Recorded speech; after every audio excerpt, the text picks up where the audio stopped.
राजा भैरव सिंह एक प्रतापी राजा थे। उनके न्याय और सत्यता की चर्चा पूरे ब्रह्मांड में होती थी। उनके राज्य में झूठ बोलने की सजा सिर्फ मौत थी। एक दिन महाराज शाही बगीचे में टहल रहे थे कि अचानक खड़खड़ाने की आवाज सुनाई देती है। अरे, ये बेचारी बत्तख घायल कैसे हो गई?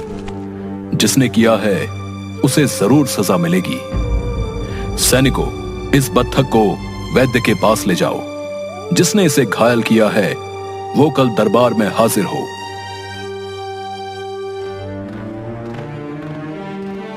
पिताजी, देखो मुझे क्या मिला है। एक सैनिक की तलवार। मैंने अभी इससे एक बत्तख का शिकार भी किया। ओह, तो वो तुम थे बेटे। ये एक सैनिक की तलवार है, तुम्हारे पास कैसे आई? पिताजी, मुझे ये तलवार अच्छी लगी तो मैंने ये ले ली। ये मेरा राज्य है, यहाँ का सब कुछ मेरा ही तो है। महाराज, मैं अपनी तलवार के खो जाने की सूचना देने आया हूँ। मेरे बेटे ने बिना तुम्हारी अनुमति के तलवार उठाई है। कल दरबार में न्याय होगा। एक परी वहीं बाग में अदृश्य रूप में ये सब सुन रही थी। वह राजा से बहुत प्रभावित हुई और अगले दिन रूप बदलकर राजा का न्याय देखने दरबार पहुंची। क्या तुमने सैनिक के आदेश के बिना उसकी तलवार ली और बत्तख को घायल किया? जी महाराज, मैं इससे खेलना चाहता था, लेकिन ये गलत था। मुझे अनुमति लेनी चाहिए थी। तुम्हारी सजा सैनिक तय करेगा, क्योंकि तुमने इसकी तलवार चुराई है। ये तुमसे कुछ भी मांग सकता है। राजकुमार हमारे देश के होने वाले महाराज हैं। मैं अपने पुत्र के लिए राजकुमार की पक्की दोस्ती चाहता हूं। मैं सजा के लिए तैयार हूं। आज से आपका पुत्र मेरे साथ राजमहल में रहेगा और मेरे गुरु से शिक्षा प्राप्त करेगा। उसे बत्तख का न्याय करने के लिए तुम क्या कहना चाहते हो राजकुमार? उस बत्तख की देखभाल की पूरी जिम्मेदारी लेता हूं। आज से वो बत्तख भी मेरे साथ रहेगी। सैनिक राजकुमार को माफ कर देता है और राजा की जय जयकार होने लगती है। परीलोक में इसकी सूचना देती है। माना कि राजा बहुत न्यायप्रिय है।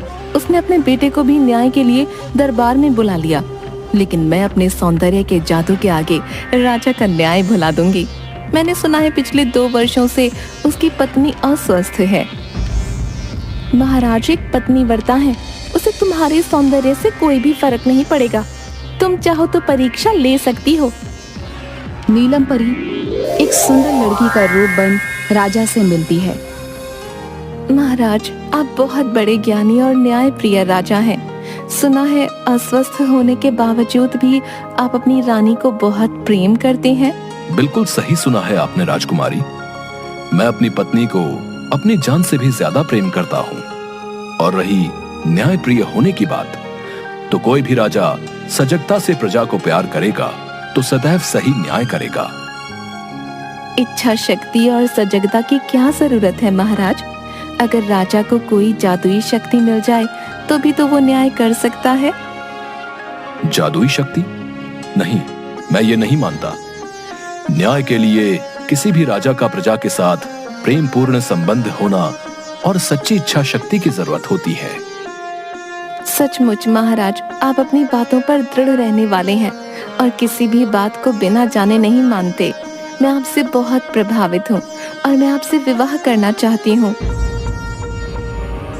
तुम असीम सुंदरी हो, लेकिन मैं पहले से ही विवाहित हूँ और अपनी पत्नी को बहुत प्रेम करता हूँ। अपनी पत्नी को मृत्यु दंड दे दें। आपकी महारानी पिछले कई सालों से अस्वस्थ चल रही हैं। आपको ऐसी महिला की क्या जरूरत? मेरे जैसी अपूर्व सुंदरी आपसे विवाह करना चाहती है। तुम्हारी जुबान कैंची की तरह चलती है, इसे संभालो, वरना तुम्हें अपनी जुबान से हाथ धोना पड़ेगा। तुम्हारी इतनी हिम्मत, तुम मुझसे मेरी प्रिय पत्नी की हत्या करने को कहो। सैनिकों, पकड़ लो इसे और कैद कर दो। राजा की बात सुनते ही परी गायब हो जाती है। राजन, तुम मेरे रूप से तो नहीं हारे, पर हाँ, तुमने मेरी जुबान को कैंची कहा है ना? एक दिन मेरी कैंची से ही सही मैं तुम्हारी अकड़ को खत्म कर दूंगी। कुछ दिन बाद राजा प्रजा का हाल जानने एक गांव से गुजर रहा था कि एक किसान की झोपड़ी में जोर जोर से रोने की आवाज आ रही थी। उसने झोपड़ी का दरवाजा खटखटाया। अरे भाई, जरा बाहर आओ। तुम्हारे घर से रोने चिल्लाने की आवाज क्यों आ रही है? क्या कष्ट है? मैं तुम्हारे देश का राजा हूं। ये क्या, तुम्हारे कपड़े जगह जगह से कटे हुए हैं? महाराज, मैं कल फसल पकने के बाद फसल काटने के लिए खेत में पहुंचा। मैंने सोचा कि काश मुझे कोई ऐसी जादुई चीज मिल जाए जो मेरी फसल को तुरंत काट दे। अचानक ही मेरे हाथों में सुनहरे रंग की कैंची आ गई और कुछ ही मिनटों में फसल कट के खत्म हो गई। तभी वहां पर एक परी आई। ये जादुई कैंची है, ये सभी का न्याय करती है और असत्य बोलने वालों के कपड़े काट देती है और कपड़ों को काटकर उन्हें नग्न कर देती है। ये मेरी तरफ से राजा को उपहार है। न्याय के लिए राजा को अब दर दर भटकने की प्रजा का सुख दुख मनोदशा जानने की जरूरत नहीं। कैंची की सहायता से वो न्याय कर सकता है। महाराज, मैं कैंची लेकर घर आ गया तो मेरी पत्नी ने मुझसे पूछा, क्यों जी, सुबह के गए अब लौटे हो, इतनी देर कैसे हो गई? मैंने कड़ी मेहनत करके फसल को काटा है, इसकी वजह से मुझे देर हो गई। महाराज, क्योंकि मैंने झूठ बोला तो कैंची ने मेरे सारे वस्त्र काट दिए। उसके बाद जब मैंने अपनी पत्नी से पूछा, आज सारा दिन क्या किया, खाना खाया या नहीं खाया? पूरे दिन उपवास रखकर भूखी प्यासी तुम्हारा इंतजार कर रही थी। उसके ऐसा कहते ही कैंची ने उसके कपड़ों को भी काट दिया। और हम दोनों को यह समझ में आ गया कि हम दोनों ही एक दूसरे से झूठ बोल रहे थे। इसलिए कैंची ने हमारे सत्य को बाहर निकालने के लिए हमारे वस्त्रों को काट दिया। हम चाहते हैं कि आप इस कैंची को स्वीकार करें, ये न्याय करने में आपकी मदद करेगी। किसान की बात सुनकर राजा ने किसान से वह जादुई कैंची ले ली और राजमहल की तरफ चल पड़ा।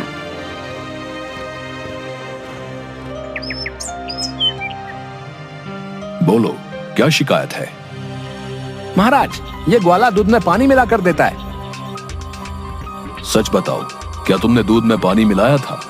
नहीं महाराज, मैं इतना पापी नहीं कि दूध में पानी मिलाऊं। ये व्यक्ति पूरी तरह से झूठ बोल रहा है।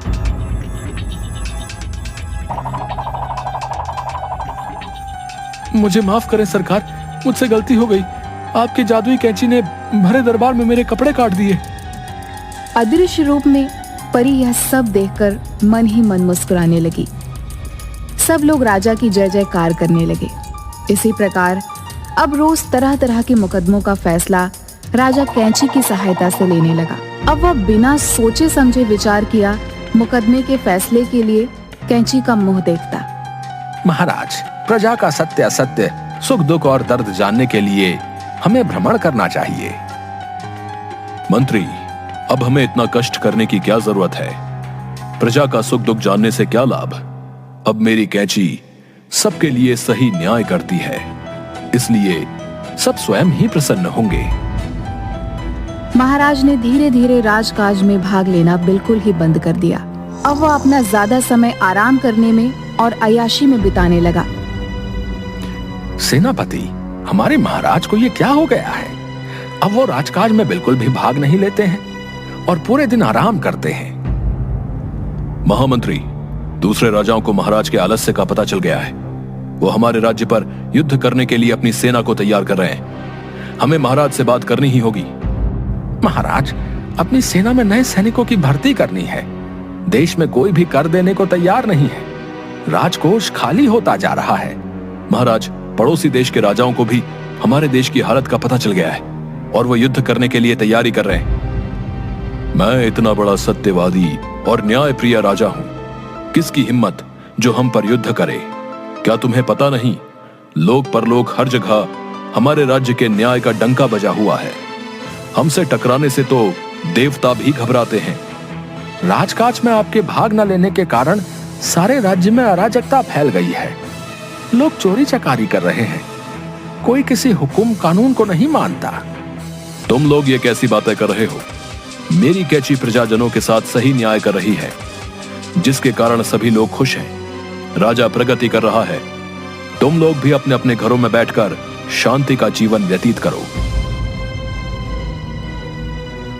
और ऐसे ही राजा पूरी तरीके से घमंडी और आलसी हो गया। वह रात दिन आराम करता, फिर कैंची की सहायता से अपराधियों को सजा देता। अब लेती हूँ इसकी परीक्षा, देखो क्या अब भी ये सही न्याय कर पाएगा। महाराज आपकी जय हो। मैंने आपके न्याय का बड़ा बखान सुना है, कृपया मुझे न्याय दीजिए। आपके राज्य के जंगल में इस राक्षस ने मेरे पंखों को पकड़कर तोड़ने की कोशिश की और यहाँ तक कि मेरी जादुई छड़ी भी छीन ली। मुझे न्याय से नहीं, बुद्धि से काम लेना होगा। अगर कैंची ने राक्षस के खिलाफ फैसला दिया तो राक्षस हमें हमारे राज्य के साथ खत्म कर सकता है। अभ्यास न होने के कारण हमारे सैनिक भी आलसी हो गए हैं। देखो परी, कल महल से बाहर मैदान में सभी लोगों के बीच मैं तुम्हारा और राक्षस का फैसला करूंगा। ठीक है राजन, मैं कल मैदान में जरूर उपस्थित हो जाऊंगी। आया बड़ा सत्यवादी, ये राक्षस मेरी ही माया है। अब इसकी सारी सच्चाई सबके सामने आ जाएगी। नीलम परी से टकराना आसान नहीं। सुनो राजन, यदि चाहते हो कि तुम्हारे राज्य में सब कुछ ठीक से चलता रहे तो कल के मुकदमे में मेरी जीत होनी चाहिए। हाँ।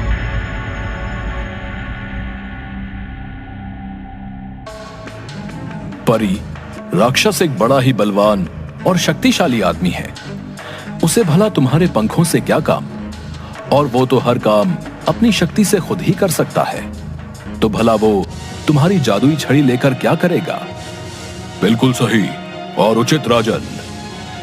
मेरा फैसला यह है कि राक्षस एक सच्चा व्यक्ति है और उसने किसी प्रकार का कोई अपराध नहीं किया है।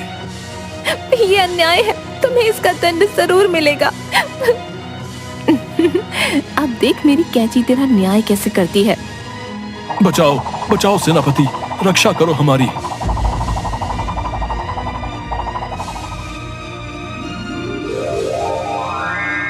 राजन, ये कैंची अब कभी नहीं रुकेगी। तुम्हें अपने आलस्य और नासमझी का फल जरूर मिलेगा। ये कैंची मेरी ही माया है। आज के बाद आप या इस गांव का कोई भी इंसान पूरे कपड़े नहीं पहन पाएगा। मुझसे बड़ी गलती हो गई, मुझे माफ करो। मुझे अपनी बुद्धि से न्याय करना चाहिए था। मेरी प्रजा को बचा लो। महाराज, मैं भी परी माँ की ही माया हूँ।